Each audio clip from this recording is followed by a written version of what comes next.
saya. Tolong dijawab jujur, nanti masing-masing pemirsa di rumah renungkan. Datang satu orang ke saya, minta dikasih wirid, minta dikasih doa. Katanya hutangnya banyak, masalahnya banyak, nggak selesai-selesai. Dan ngomong udah dikasih wirid sama sekian banyak habib sama kiai, gagal semua. Jadi ini kesempatan terakhir Habib Novel katanya. Buat saya orang ini ya kurang ajar, karena dia sudah menghina banyak habib dan kiai. Seakan-akan wiridnya habib sama kiai itu nggak benar. Nanti kalau berhasil berarti yang benar cuma Habib Novel, kurang ajar ini. Maka saya jawab, mohon maaf, kesalahan bukan pada wiridnya, tapi mungkin pada yang baca wirid. Kaget dia. Jadi saya nggak mau ngasih wirid karena udah terlalu banyak wirid. Amalkan saja yang dari para habib dan kiai. Kalau kamunya bener, pasti wiridnya akan jadi sesuatu.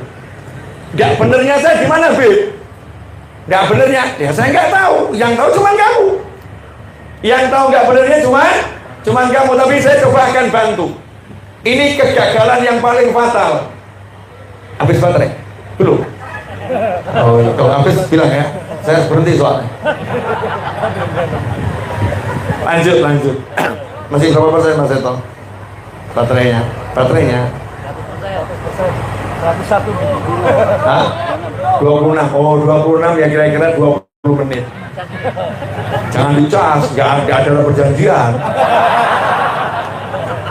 Ini selesai perjanjian. Kita mengikuti alur langit. Ya wallahu a'lam. Tenang, ini baru mulai ceramah, aman-aman.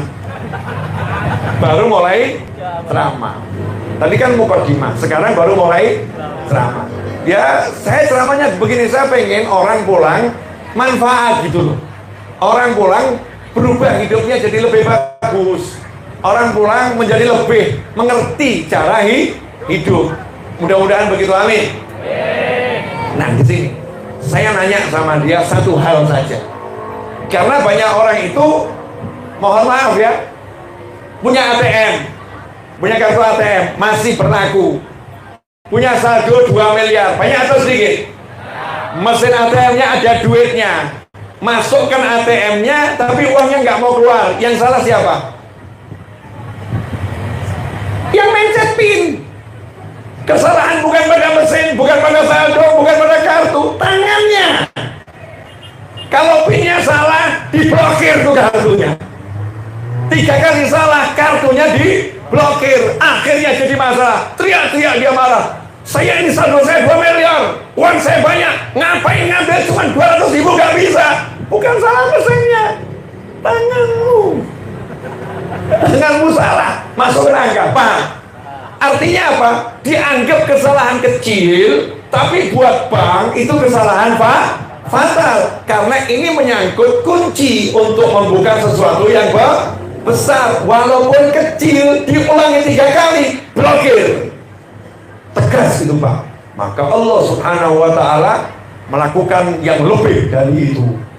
Jangan kamu anggap sepele. Walaupun itu kelihatannya sepele, ngomong kasar ke orang tua, melotot ke orang tua, ya, membelakangi orang tua, pura-pura nggak mau dengar ucapan orang tua, Allah katakan pada jagat layak, blokir kehidupannya. Ada repot, diblokir sama Allah Ta'ala ya. Punya duit gak bisa menikmati, punya istri cantik gak bisa merasakan, punya anak lucu gak bisa melihat lucunya, punya teman banyak gak merasa nyaman dengan teman-temannya. Masya Allah, diblokir sama Allah Ta'ala. Mau hidup kita seperti itu? Gak mau. Maka saya pertama kali, siapapun yang menghadap ke saya bentuknya WhatsApp atau apapun, selalu saya ngomong perbaiki hubungan sama orang tua. Maka saya nanya sama bapak tadi, maaf Pak, ayahnya masih hidup atau udah meninggal? Sudah meninggal. Ibunya masih hidup atau udah meninggal? Masih hidup. Kapan terakhir kali datang ke ibu? Setahun yang lalu. Ibunya di mana? Di desa seberang. Lah, bapak tinggal di mana? Luar pulau. Lah, ibunya di luar pulau. Jadi bapak bisa nyeberang ke luar pulau, keliling ke tanah Jawa hanya untuk cari biar hutangnya lunas, rezekinya lancar, ninggalkan orang tua dan tidak mendatangi orang tua dan menganggap doanya Habib dan Kiai lebih hebat dari doa orang tuamu. Begitu. Iya, keliru. Sekarang juga pulang. Pulang kemana, Bib? Pulang sana, ke rumah orang tuamu, cari orang tuamu, cium kakinya, cium keningnya, minta maaf padanya, minta ampun sama Allah Ta'ala, suruh orang tua angkat tangan, doakan kamu, selesai semua urusan hidupmu. Kadang-kadang ini enggak anak-anak muda ini pelaku-pelaku semua ini. Termasuk saya. Kan lebih baik kita kan menyalahkan diri kita sendiri daripada orang lain. Masya Allah, kalau dipanggil sama Habib, sama Kiai, sama Ustadz langsung lari tergobok-gobok. Habib, ya. Dipanggil sama ibunya, Fulan, ntar lu, Fulan, bentar, lagi capek. Fulan, sama sih. Fulan, ibu, tahu nggak anaknya lagi capek? Masya Allah, anak model begini, kalau negara mengizinkan, kalau ada hukum yang membenarkan, saya akan ambil ulat-ulat, saya jadikan itu lembut yang seperti dibuat apa itu? Sambal ya. Tapi kan nggak boleh. Kita nggak boleh yang seperti itu. Kenapa? Ini anak dimurkai oleh Allah Subhanahu wa Ta'ala. Kadang-kadang Masya Allah, Habib Novel turun dari mobil, buka pintu susah. Tapi kalau bapak ibumu turun dari mobil, kamu sanggup? Baca-baca nggak jelas. Ayah ibunya turun dari mobil, orang nanya sama itu, ayah saya. Nggak dikejar ayah, nggak dicium tangannya, nggak dicium keningnya, nggak pengen dapat barokahnya. Habib Kiai Ustadz betul, Habib Kiai Ustadz ulama, orang soleh, ada berkahnya. Tapi berkah orang tua kita itu mudah di depan mata dan pasti. Kenapa itu nggak kita cari?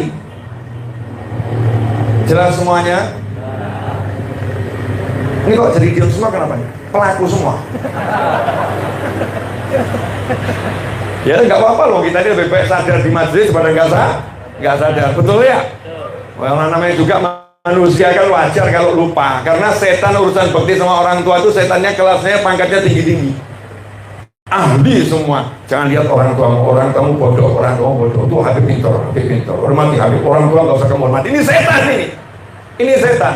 Jangan lihat orang tuamu wah nggak pernah ke masjid, nggak pernah ngaji. Jangan minta doa sama orang tua, sholat aja nggak pernah. Jangan minta doa sama orang tua, tuh minta doa sama Kiai Habib, tuh ahli ngaji, ahli baca Al-Quran, ahli dakwah. Minta doa sama Habib, sama Kiai. Orang kamu nggak usah diminta doa. Memang betul minta doa sama Habib, sama Kiai, sama Ustadz, sama guru ngaji, sama marfat, betul, bagus. Tapi kalau dikatakan jangan minta doa sama orang tuamu, ini setan yang ngomong seperti itu. Kenapa? Karena Rasul menyatakan dalam sebuah riwayat yang saya dengar langsung dari Habib Salim Asyadri rahimahullah, doanya orang tua khusus untuk anaknya, wa in kana kafiran, meskipun orang tuanya itu kafir, gak iman sama Allah Ta'ala, kalau orang tua itu doa minta untuk anaknya, diterima langsung oleh Allah Ta'ala, kabul. Langit ini punya sistem. Nah ini saya mau jelaskan, mumpung ada wakil bupati di sini. Kira-kira Pak, mohon maaf Pak, mau masuk ke kantor Bapak itu bisa langsung masuk atau ada screeningnya dulu? Satpam misalnya ditanya KTP-nya, keperluannya apa, ada ya? Kalau misalnya mau masuk kantor, misal ketika pandemi, mau masuk kantor nggak pakai masker boleh nggak? Nggak boleh kan ya? Orang yang ganteng, orangnya pinter, pangkatnya tinggi, nggak pakai masker. Peraturan nggak boleh. Pakai masker dulu. Betul seperti itu ya? Langit juga sama. Doa ini kalau mau naik ke langit pertama ada peraturan, langit kedua ada peraturan, langit ketiga ada peraturan. Begitu masuk langit pertama, peraturan yang paling standar. Kalau tadi masuk ruangan tertutup harus pakai masker ya, ruangan tertutup. Peraturan langit yang paling standar adalah yang berdoa itu makanannya ada yang haram atau tidak, pakaiannya ada yang haram atau tidak. Begitu dicek, dia tadi makan yang haram, kembalikan. Yang berdoa ini mutuskan silaturahim tidak, mutuskan tali silaturahim, nggak boleh masuk.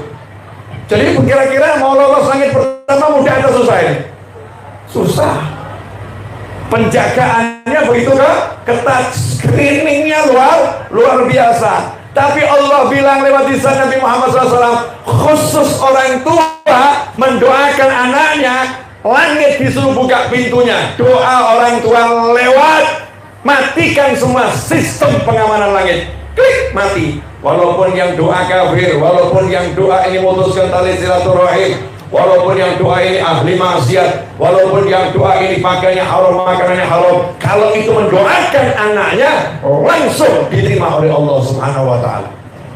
Maaf, doa saya di screening sama langit. Habib Novel tadi makan haram enggak? Oh, nggak sengaja tadi makan di pinggir jalan, itu ada kecampuran yang haram, ya udah, doa saya diblokir. Doa saya diblokir. Nah, yang nggak diblokir siapa pasti diterima? Doanya orang tua. Lantas harusnya bagaimana? Mintalah tiap hari doa pada orang tua terlebih dahulu sebelum kamu minta doa dari siapapun. Karena itulah Al-Habib Ali bin Muhammad bin Husain Al-Habsyi rahimahullah, muallif Maulid Sintut Durar. Kalau kita baca Maulid Habsyi Sintut Durar, maka pengarangnya Habib Ali Al-Habsyi. Habib Ali Al-Habsyi itu adalah adiknya Habib Husain. Habib Husain itu gurunya Mbah Hasyim Asy'ari dan Kiai Khalid Al-Bangkalani dan para ulama yang ada di negeri yang kita cintai ini. Habib Ali Al-Habsyi itu dari kecil kalau baca manaqibnya para wali, ada wali yang bisa jalan di atas air, ada wali yang bisa ini, ada wali bisa sholat sunnah sekian, ada wali bisa ke Mekah selangkah dan lain sebagainya. Selalu ngomong sama ibunya, Bu, tolong doakan anakmu Ali Habsyi jadi seperti itu. Ibunya angkat tangan, ya Allah, berilah anakku Ali Habsyi engkau berikan pada wali itu. Amin. Anaknya mengamin. Hasilnya Habib Ali jadi wali kutub yang pangkatnya luar biasa, dicintai oleh Allah dan Nabi Muhammad Sallallahu Alaihi Wasallam. Coba sekarang cek, kapan terakhir kali antum minta doa dari orang tua? Padahal tiap hari ketemu ya? Betul? Betul nggak? Tiap hari ketemu, tapi nggak minta doa. Begitu ketemu Habib Novel tadi, ada yang bawa bayi, B, doakan B, pegang kepalanya biar berkah anaknya B. Masya Allah, B, doakan saya, B, doakan saya. Bagus, bukan nggak bagus. Karena doa saya malam hari ini pasti diterima Allah Ta'ala. Sekarang lah ya, kalau besok Allah wa'alam. Kenapa begitu? Karena ada jaminan dari Nabi Muhammad Sallallahu Alaihi Wasallam. Doaul musafir mustajab. Doanya musafir mustajab, nggak pakai syarat. Pokoknya musafir, taat sama Allah Ta'ala, musafir yang baik, doanya diterima sama Allah Subhanahu wa Ta'ala. Dalam kondisi ini, saya diterima doa saya sebagai musafir. Tapi kalau orang tua ini nggak pakai kondisi, pokoknya orang tua, modelnya seperti apapun, diterima oleh Allah Subhanahu wa Ta'ala langsung. Jelas semuanya? Apa yang jelas? Orang tua. Makanya ini, Masya Allah, almarhumah punya anak-anak yang berbakti. Oh, dengan serius kok buat haulnya. Dengan serius buat haulnya. Bahkan ada yang ngomongin ke saya, Habib, kelihatannya tuan rumahnya pengen nanti Habib ziarahin ibunya. Sampai semangatnya gitu ya, semangatnya gitu, pengen. Nah ini sekarang kok banyak anak yang abe sama orang tuanya, abe sama orang tuanya. Naudzubillah min dzalik. Selanjutnya, alhamdulillah kurang 10% lagi habis baterainya. Coba dicek. Powerbank. 15. Ada tambahan 5%. Ya sisakan 5% nanti ya buat saya WA gitu. Buat nanti saya kalau mau lihat lokasi ya, lihat lokasi. Karena saya nggak bawa. Oh, ada powerbank? Oh, aman alhamdulillah. Ada powerbank. Saya nggak lihat ada powerbank. Lumayan tuh, 84% powerbanknya ya, banyak ya. Sahabatku dimanapun antum berada, khususnya kawan-kawan yang di sini. Mau saya tambahin dikit nggak? Dikit aja. Maaf ya, ini ceramahnya anak SD, SD. Tapi nggak mungkin jadi wali kalau nggak bekti sama orang tua. Nggak mungkin bahagia dunia akhirat kalau nggak bekti sama orang tua.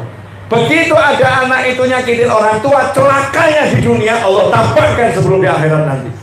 Naudzubillah min dzalik. Nah, berikutnya, selain doanya orang tua, ini saya mau kasih contoh bab doanya orang tua. Saya ini kan sering share ya, saya beli tanah harga 7,7 M, nggak punya duit. Beli tanah harga 5 M, nggak punya duit. Beli tanah harga 6,6 M, nggak punya duit. Beli tanah bangun majelis, beli tanah bangun majelis, nggak punya duit. Alhamdulillah sampai hari ini selesai dan lunas. Yang terakhir saya beli utang setahun, setahun baru, utang kemarin, alhamdulillah belum lunas. Iya, utang setahun 4,4 M, tapi saya bangun. Kenapa begitu? Emang saya punya perusahaan? Alhamdulillah enggak. Repot loh punya perusahaan, gaji karyawan, mikir pusing ya, dan lain sebagainya. Alhamdulillah enggak. Emang saya punya usaha besar? Alhamdulillah biasa-biasa saja. Nulis buku, terjemahkan, cetak, jual. Ya, buat kopiah semampunya dijual. Usaha, bergerak. Tapi kenapa saya berani melakukan semua itu? Karena saya alhamdulillah punya orang tua yang luar biasa. Ayah saya almarhum sudah meninggal, tapi punya sesuatu yang luar biasa buat saya. Ibu saya semoga panjang umur, fituatina sehat walafiat. Bayangkan anaknya ini, saya anak nggak punya duit, ngomong ke ibu waktu itu ya, Mama, ini tanah di belakang mau dijual 7,7 M. Santri nggak punya asrama putra, nggak ada bangunannya, butuh untuk santri weekend. Dibeli boleh enggak? Jawaban ibu saya, beli, insya Allah nanti kamu dapat 10 M.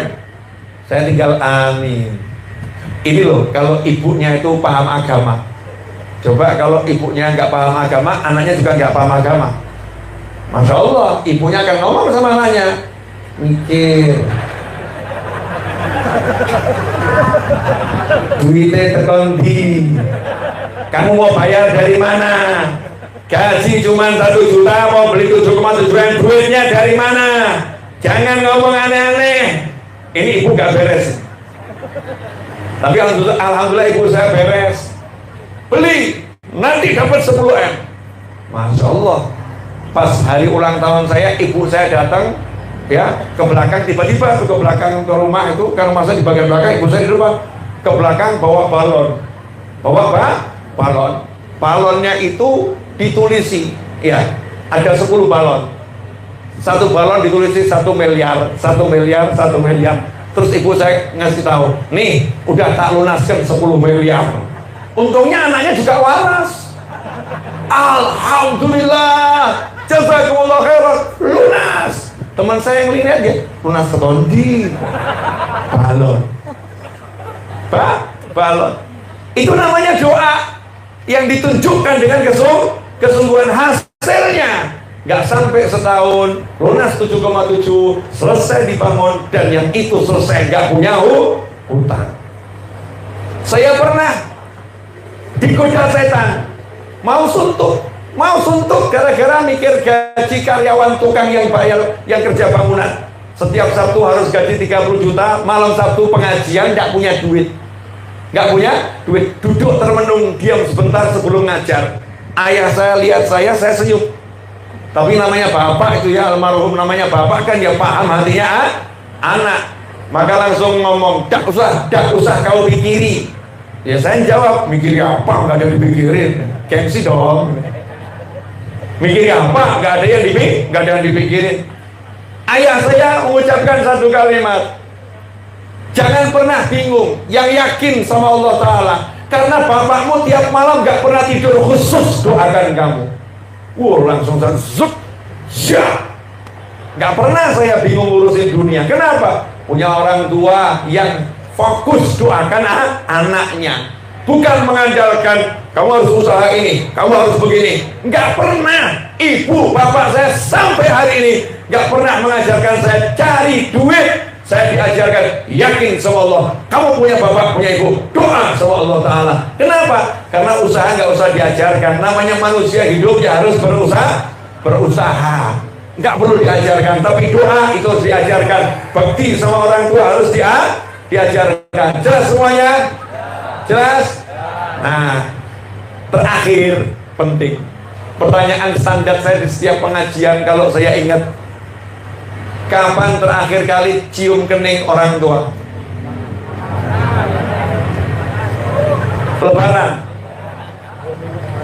Lebaran. Rata-rata ketika saya tanya begini banyak yang diem. Lama nggak jawab, diem tuh, termenung. Tapi coba yang sudah menikah, coba lihat tuh, mencium pasangannya, masya Allah. Hampir tiap hari cium pasangannya. Bahkan istri kalau nggak dicium protes dia. Gitu ya. Minta dicium, protes. Ya suami kalau nggak dicium tangannya, protes. Tapi bapak ibunya nggak dicium keningnya, nggak dicium tangannya, nunggu setahun. Apa yang begini namanya anak? Menurut ya anak. Kalau kata orang Jawa, menurut ya anak. Seperti itu anak, itu anak. Nyium tangan orang tuanya nunggu setahun, cium kening orang tuanya nunggu setahun. Sampai naudzubillah min dzalik, ada yang cium kening orang tuanya nunggu kalau udah meninggal dunia. Udah terbujur jadi jenazah kaku, baru kemudian didatangi, diciumi pipinya, diciumi keningnya, sambil tangis mengatakan, ibu nangis. Ya, ibunya jawab dengan tegas untuk gak kedengaran, terlambat nak. Terlambat nak. Kenapa baru sekarang dicium? Aneh. Pria yang baru kamu kenal, wanita yang baru kamu kenal, yang kamu menikah sah dengannya, kamu siap menciuminya setiap saat. Ibu yang melahirkan kamu siap nyawanya dipertaruhkan untuk kamu. Ayah yang berjuang untuk dirimu, kenapa kau enggan mencium keningnya dan tubuhnya? Naudzubillah min dzalik. Abu Hurairah radhiyallahu taala anhu, sahabat Nabi Muhammad SAW, tiap hari tidak akan pergi kemanapun sebelum mengetuk pintu rumah ibunya dan mencium kening ibunya. Fatimatus Zahra radhiyallahu taala anha, putri Nabi Muhammad SAW, Rasulullah SAW, ayah Fatimatus Zahra, tiap hari ketemu Rasulullah mencium kening Fatimah, Fatimah mencium kening Nabi Muhammad SAW. Sekarang mana anak yang diajari cium kening bapakmu? Mana anak yang kemudian mendekat orang tuanya, permisi ayah mau cium ke kening? Terasa canggung, canggung. Kenapa? Karena kurang diajarkan, dan sekarang pilihnya pelajaran yang berat-berat. Duha 8 rakaat, tahajud 20 rakaat, puasa Senin Kamis, puasa Daud, cium kening nggak pernah diajarkan, cium tangan nggak pernah diajarkan, bagi duit untuk orang tua nggak pernah diajarkan. Bahkan ketika orang tuanya minta duit, dianggap mata duitan. Naudzubillah min dzalik. Alhamdulillah, 1 jam 10 menit udah saya bicara. 13. Beda tipis toh. 1 jam 13 menit. Udah ya. 3. Habis ini saya nyetir ke Solo, 3. Saya sopir dulu saya nggak mau disopirin. Yang sukanya nyopir sendiri. Kenapa? Karena disupirin pusing, rem, kurang kecepatan, awas kanan kiri. Ya lebih baik saya ganti supirnya, saya supirin saya sendiri. Dan begitu saya nyupir, ada lagu indah saudara-saudara di kanan saya, di kiri saya, di belakang saya suara ngorok bersautan. Saking takutnya, daripada melek disupiri Habib Nobel, lebih baik merem. Sesama orang bisa nyupir memang takut kalau disupirin orang lain. Nah itu pesan saya ya. Jadi hikmahnya hal itu ini, doa anak untuk orang tua. Doakan, semakin banyak kita mendoakan, semakin banyak barokahnya. Terakhir, saya kasih satu amalan, jangan pernah ditinggalkan. 2 doa ini selepas sholat. Ya selepas sholat. Mau doa A sampai Z, monggo silakan. Tapi yang 2 ini jangan pernah tinggalkan. Yang pertama, Rabbighfirli wali walidayya warhamhuma kama rabbayani shaghira. Karena dalam hadis disebutkan Allah tak akan pernah menghentikan rezeki dari seorang hamba selama hamba itu mendoakan orang tuanya. Itu yang pertama. Yang kedua, Rabbana hablana min azwajina wa dzurriyyatina qurrata a'yunin waj'alna lil muttaqina imama. Kenapa? Doa ini merupakan bentuk tanggung jawab seorang ayah kepada anak, tanggung jawab seorang suami kepada istri, tanggung jawab seorang ibu kepada anak, dan rasa cinta seorang istri kepada suami. Karena Rabbana hab lana min azwajina wa dzurriyyatina, ya Allah jadikanlah pasangan hidup kami, anak keturunan kami qurrata ayun. Kalau dilihat buat senang hati, kalau dilihat hati tentrem. Waj'alna lil muttaqina imama, jadikanlah kami semua imamnya, pemimpinnya orang-orang yang bertakwa. Kelihatannya sepele, tapi praktekkan dalam hidup. Berikan hidupmu untuk orang tuamu, maka Allah akan berikan kehidupan kepadamu. Kalau kita tinggalkan orang tua kita, maka kematian itu sudah ada pada diri kita. Gak akan bisa merasakan apapun. Saya ngomong begini bukan untuk siapapun. Saya ngomong begini adalah untuk menasehati diri saya sendiri, agar saya selalu ingat kalau saya punya orang tua, harus saya hormati, harus saya junjung. Maka untuk mas-mas yang belum menikah, kalau yang sudah mengalami yang seperti ini ya sabar. Yang belum menikah, nanti kalau ada perempuan yang kamu nikah, kamu beri syarat satu saja dengan kalimat, mohon maaf ya dik, sampai kapanpun kamu tidak akan kuutamakan melebihi orang tuaku. Kalau dia menjawab, wah gak bisa, cari perempuan banyak, tinggalkan wanita model seperti itu. Kenapa? Belum jadi apa-apa sudah mau menggantikan orang tua kita. No way, gak bisa. Tapi kalau perempuan yang baik, wanita yang baik akan mengatakan, siap kekasihku, aku akan bersamamu mengabdi kepada orang tua. Bahagiakan orang tua kita, maka bahagia hidup kita. Masya Allah. Inilah yang saya bilang, cara menggapai hal-hal yang besar denganmu mudah.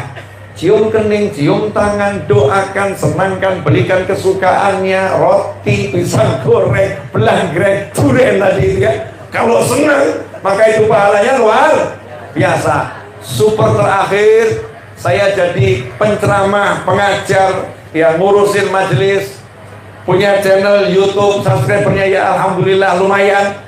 Itu gara-gara dilarang kuliah sama ibu saya. Saya ini dulu sekolah alhamdulillah pinter, juara di SMA negeri, tanya sama guru saya itu. Saya di SMA negeri itu buat belajar kelompok, dan saya juga ikut bimbingan tes. Kalau di tempat bimbingan tes gurunya nggak datang, saya yang ngajar. Bahkan besoknya saya ngasih tahu guru-gurunya, saya ketemu rumus baru, jalan pintas yang lebih cepat gitu. Tapi begitu saya mau ujian, tiba-tiba ibu saya ngomong, kamu tidak boleh kuliah keluar kota. Padahal saya pengen ke ITB sama ITS, karena saya pengen ahli informatika dan teknik komputer. Tapi nggak boleh sama ibu saya pergi jauh-jauh, harus di dalam kota. Maka langsung saya iyakan, oke, siap belajar 3 tahun, dan 3 tahun sebelumnya SMA, SMP, SD terasa sia-sia karena cita-cita saya mau jadi ahli komputer, informatika maupun teknik komputer. Tapi sami'na wa ta'na, apa kata ibu saya? Siap, sedikoda dawuh, laksanakan. Maka hasilnya adalah alhamdulillah saya menceramain ahli komputer, menceramain ahli ini, menceramain ahli itu, dan saya juga ahli komputer. Saya pandai juga membuat sesuatu. Alhamdulillah hidup saya nikmatnya luar biasa. Gara-gara apa? Nurut sama yang namanya ibunda tercinta. Maka jangan cari bahagia dengan cara susah kalau yang mudah ada di hadapan mata. Jangan cari surga yang jauh kalau yang dekat ada di dalam rumah. Kenapa kita susah bahagia? Karena kita lupa bahagia itu bersama orang tua. Mudah-mudahan sedikit barokah manfaat. Mumpung saya ini doanya kabul, maka saya juga mau doa. Ya mau doa. Boleh atau nggak boleh? Setelah nanti selesai doa, ya saya mau ke dalam, tolong nggak usah berjabat tangan, pakai jabat hati saja. Pulang niat jabat orang tuamu. Kalau udah meninggal orang tuanya, datangi makamnya besok hari Jumat, ziarahin di hari Jumat. Cium tuh orang tuamu, minta sama Allah Ta'ala, tawassul dengan orang tuamu, senangkan kerabat orang tuamu, paman, bibimu, kakaknya, adiknya orang tua, senangkan semua. Maka itu jalan yang terbaik untuk mendapatkan bahagia dunia akhirat. Kenapa jangan jabat tangan? Karena tangan saya akan segera menyandar durian insya Allah. Jangan ganggu saya. Ya, saya mau menikmati dunia. Nasihat saya, untuk dimanapun. Kemarin ada teman saya ngomong, keponakan saya ngomong begini, wah itu kalau mengeluarkan duit banyak nangis, tidak punya duit nangis. Saya jawab, jangan pernah membiarkan dunia membuatmu menangis. Kalau emang dunia itu menghimpit dan menghajarmu, tertawakan saja dia. Jadi nanti kalau kamu nggak punya duit, ketawa saja. Ya, pulang ke rumah ketawa-ketawa, istrinya paham, nggak punya duit. Kenapa? Diajari Habib Novel, tertawakan dunia. Jangan mau dibuat susah sama dunia. Makanya ibu-ibu, nanti kalau suaminya ganyang, suaminya memang ruwet, ketawa-ketawa saja. Ditanya sama orang, kenapa? Bujur ruwet. Kok nggak nangis? Kata Habib Novel, jangan menangis karena dunia. Tertawakan dunia. Sampai akhirnya dunianya nggak mau buat kamu nangis lagi. Kenapa? Setiap mau dibuat nangis, kamu tertawa. Akhirnya dunianya menyerah. Model yang seperti ini jangan dikerjain lagi. Udah, daripada kita banyak rugi nanti, kata para setan. Terima kasih. Saya mau ngasih satu nasihat buat semuanya, tolong diamalkan ya. Nah, pulang dari sini segera dalam hati niat minta maaf sama orang tua. Minta maaf sama orang tua, niat. Kemudian sungguh-sungguh berikan sesuatu yang menyenangkan orang tua kita. Niat, saya mau menyenangkan orang tua saya. Saya itu dulu paling gak suka mobil warna merah. Paling gak suka mobil warna merah. Tapi hari ini saya jadi suka mobil warna merah. Karena ibu saya bilang, aku senang mobil apa? Aneh itu. Saya nggak suka warna merah, jadi suka warna merah. Karena suka mobil itu hitam, putih, kelihatan gagah. Kalau merah itu ya cantik, tapi saya kurang suka. Tapi begitu ibu saya bilang, suka sengabang, saya senangnya warna merah luar biasa. Alhamdulillah kalau lihat karpet merah, lihat bungkusan warna merah, ya itu warna merah itu langsung kelihatan ibu saya. Apalagi itu kopi merah, langsung kelihatan ibu saya senangnya luar biasa.